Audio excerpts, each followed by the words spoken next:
are some of those little things that you think can be tightened up for? Yeah, a little frustrating of a game. Didn't execute as cleanly as we'd like. But quite honestly, you know, we say this a bunch, but when you go back and look at the film, we really are off just by inches on different plays here, different plays here. The next series we're off by inches, and those inches are adding up, and they're killing us right now. But man, if we can just find a way to get on, boy, just not the same page, but just find a way to close that gap, to clean up our just execution in certain areas, we're going to be a lot better. And it's never as bad as you think, it's never as good as you think, but man, we can be so much better if we can just execute just a little tighter. What were a couple of the plays that stood out to you in terms of Saturday, in terms of just being off by? Boy, just the second play of the game. We had Nick Westbrook wide open on a route down the sideline, and the ball was thrown high, and Nick really should have went up with two hands and came down with the ball, but he didn't, and the ball got just tipped right off his fingertips, and it goes out of bounds. And so instead of having a first down on the plus side of the 50, now we're going 3 and out.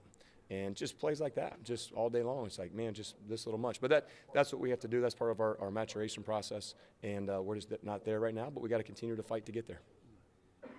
With some of Rich's throws, I mean, some were overthrown, some were underthrown. Was he maybe trying to correct too much when he was, you know, underthrowing some of the balls? You know, in the passing game, there's always a lot of different reasons that you can be off. Sometimes it's the depth of the wide receiver. Sometimes it's just the timing and the speed that, you know, the wideouts can get knocked off versus press. Sometimes it's his footwork. Other times it's protection. There's so many things that have to come together for a passing game to be clicking on all cylinders, and for different reasons, we just weren't clicking on every play, on every pass on Saturday.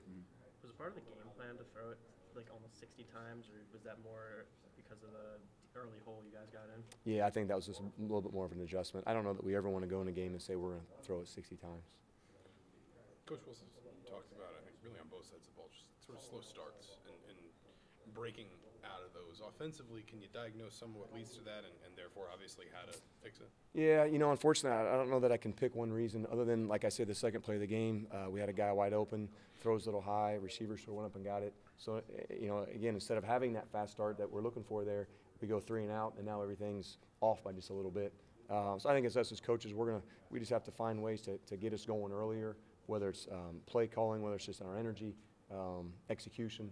But I don't know that it's one thing, but I certainly think it's something we got to get fixed. Are you worried, I guess, at any point that guys just might be overthinking it? No, not really. I do think guys want it badly. And sometimes when you want it so badly, you have a tendency to squeeze and press a little bit too much. We have a great group of kids. We just had a great Tuesday practice. I mean, these guys are 100% buying in. They're flying around the field. They love each other.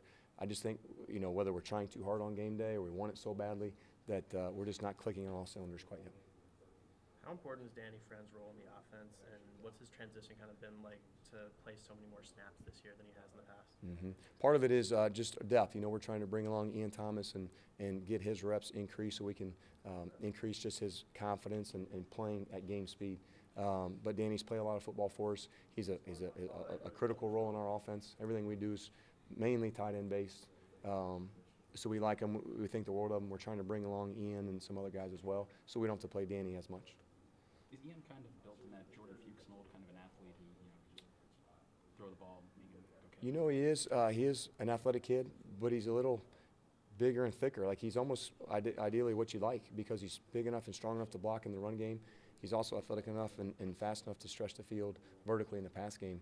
For him, I think it's just time and experience and reps playing in games. You have Dan Feeney back. How much does that influence your play calling out there? Yeah, not a lot. I think, you know, it's great to have Dan back. He's a great leader. He's a great player.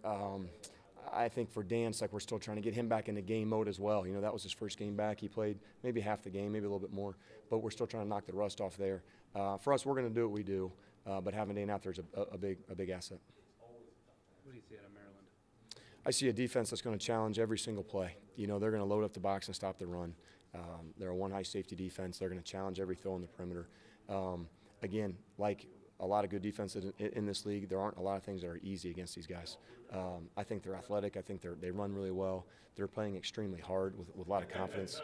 For us, it's going to be a great challenge.